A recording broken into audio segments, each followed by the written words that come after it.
Good morning student. आज की जो अपनी क्लास रहने वाली है वो है वर्कशीट नंबर 4, जिसका चैप्टर का जो नाम है वो है बहुपद। ठीक है, इसमें कुछ स्मरणीय बिंदु दे रखे हैं फर्स्ट में अपने को, उसको देखें अगर तो उसमें दे रखा है बहुपद पी एक्स में एक्स की उच्चतम घात ही क्या कहलाती है, बहुपद की घात कहलाती है। ठीक है, जैसे अपने को अगर द्विघात समीकरण दे रखी है तो उसकी उच्चतम द्विघात समीकरण का मानक रूप ये होता है a x square plus b x plus c बराबर 0। तो इसमें क्या होता है कि इसकी उच्चतम घात, इसकी बहुपद की अगर घात देखनी है अपने को तो इसकी उच्चतम घात अपने को क्या दिख रही है, 2 है, तो वही क्या कहलाएगी, इसकी बहुपद की घात कहलाएगी। ठीक है, घात एक के बहुपद को क्या कहते हैं, रेखिक। अगर एक घात वाला बहुपद है तो उसको रेखिक बहुपद कहेंगे, दो घात वाला है तो द्विघात, तीन वाला है तो त्रिघात बहुपद कहेंगे। ठीक है, किसी द्विघात बहुपद a x square plus b x plus c के आलेख जो होता है वो हमेशा क्या होता है, परवलय की तरह होता है। ये इंपॉर्टेंट है बहुत ही।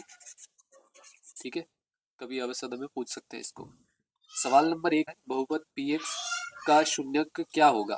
ठीक है, तो पी एक्स बराबर दे रखा है 2x प्लस 1। अगर शून्यक ज्ञात करना है तो जो अपने को पद दे रखा है बहुपद, उसके बराबर में अपन क्या लिख देंगे, 0 लिख देंगे। ठीक है, अब एक को उधर भेजेंगे तो इधर बचेगा 2x बराबर -1, तो x बराबर हो जाएगा -1/2। तो इसमें राइट ऑप्शन जो है अपना ब रहेगा। ठीक है, सवाल नंबर 2 जो है उसमें दे रखा है बहुपद एक्स स्क्वायर -3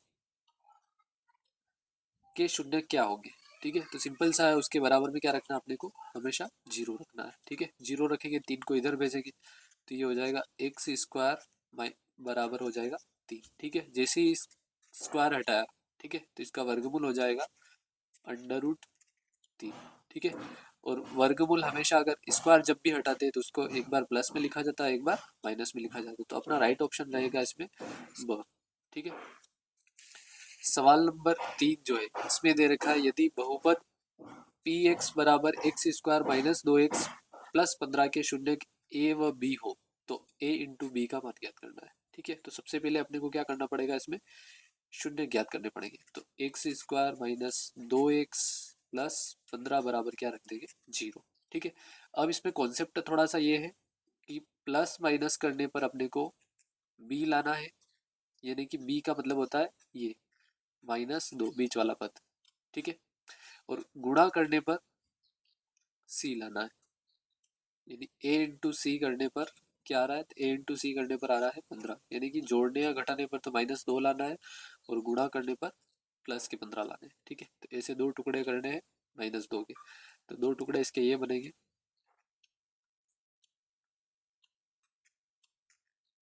-5 और +3। अगर -5 में से 3 घटाएंगे तो -2 आ जाएगा, और इसी तरीके से इन दोनों का गुणा करेंगे तो सवाल को इस तरीके से अगर करने जाएंगे अपन तो इसमें क्या गड़बड़ आ रही है कि जोड़ने या घटाने पर तो सही आ रहा है लेकिन गुणा करने पर प्लस के 15 नहीं आ रहे। तो ठीक है, इसका एक और कॉन्सेप्ट होता है, उस तरीके से अगर करें इसमें तो उसका कॉन्सेप्ट ये रहता है कि ये अपने को गुणनफल दे रखा है, और किसका गुणनफल है, शून्यकों का गुणनफल है। और शून्यकों का गुणनफल का जो सूत्र होता है वो होता है c/a होता है। ठीक है, तो c का मान यहाँ पर कितना है, 15 है, और a का मान संख्यात्मक कुछ नहीं है तो अपने को क्या लिखना है, 1 लिखना है। तो इसका जो गुणनफल होगा वो क्या रहेगा, 15 रहेगा। इस हिसाब से इस ट्रिक से हो जाएगा ये, और इस ट्रिक से ये नहीं हो रहा है क्योंकि इसने सीधा पूछा है तो अपने को इसी ट्रिक का इस्तेमाल करना पड़ेगा। ठीक है, इसका राइट ऑप्शन रहेगा रहेगा। सवाल नंबर 4 जो है इसमें दे रखा है पी क्यू बहुपद एक्स स्क्वायर -2x प्लस 1 के शून्यक हो तो 1/p प्लस 1/q का मान ज्ञात करना। ठीक है, तो अपने को सबसे पहले इसके शून्य ज्ञात करने पड़ेंगे। तो शून्य किसके क्या हो जाएंगे, एक्स स्क्वायर -2x प्लस 1 बराबर 0, प्लस माइनस करने पर अपने को b यानी कि -2 लाना है। ठीक है, और गुणा करने पर a इंटू सी यानी कि 1 का गुणा 1 से यानी कि 1 लाना है।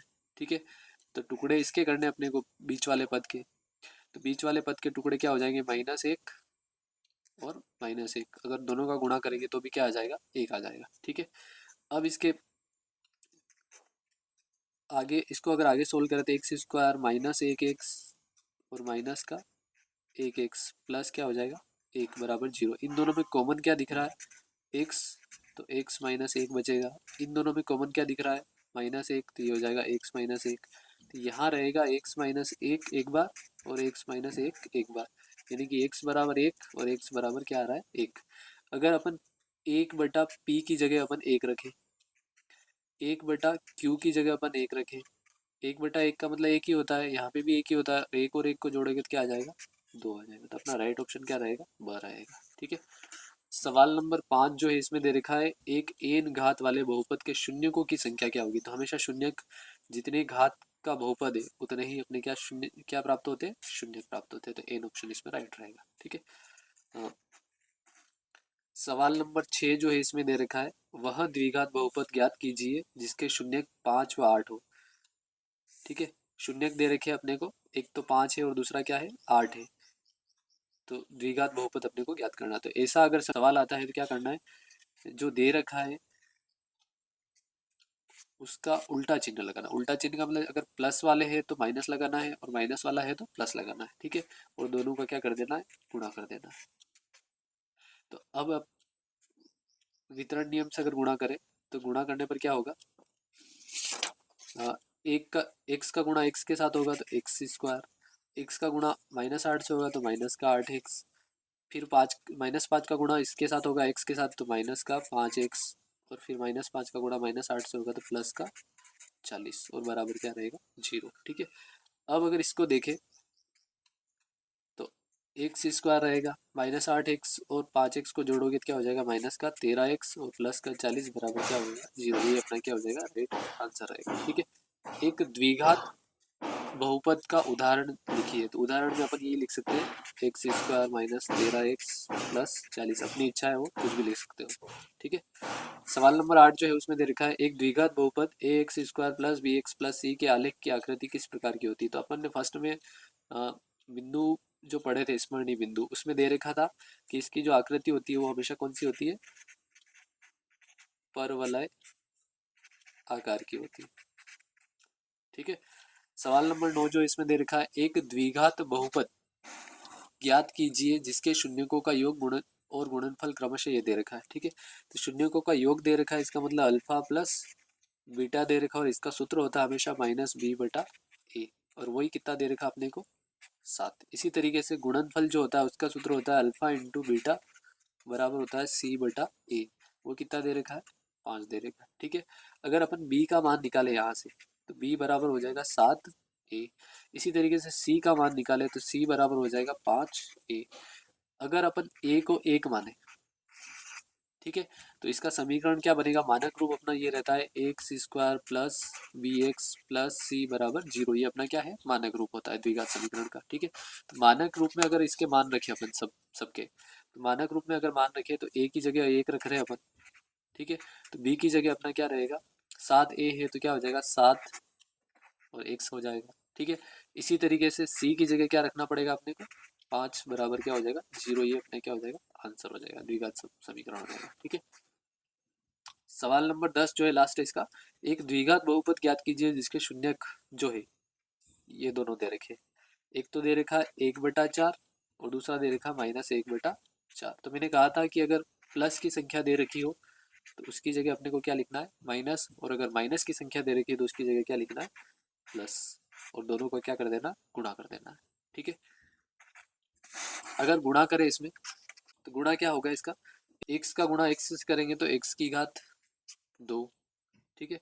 x का गुणा 1/4 से होगा तो प्लस का 1/4x। इसी तरीके से -1/4 का गुणा x से होगा तो -1/4x, और फिर -1/4 का गुणा प्लस वाले से होगा तो माइनस का 1/16 हो जाएगा। ठीक है। ये प्लस की संख्या ये माइनस की तो कट जाएगा और बराबर में अपने पास क्या है, 0। तो एक्स स्क्वायर -1/16 बराबर क्या है, 0। अगर इसको आगे सोल्व करो ये लिखोगे तो भी चल जाएगा, अगर इसको आगे सोल्व करोगे तो लघुत्तम लेंगे तो लघुत्तम क्या आएगा, 16। इसमें कुछ भी नहीं है तो एक लिखना है यहाँ पे।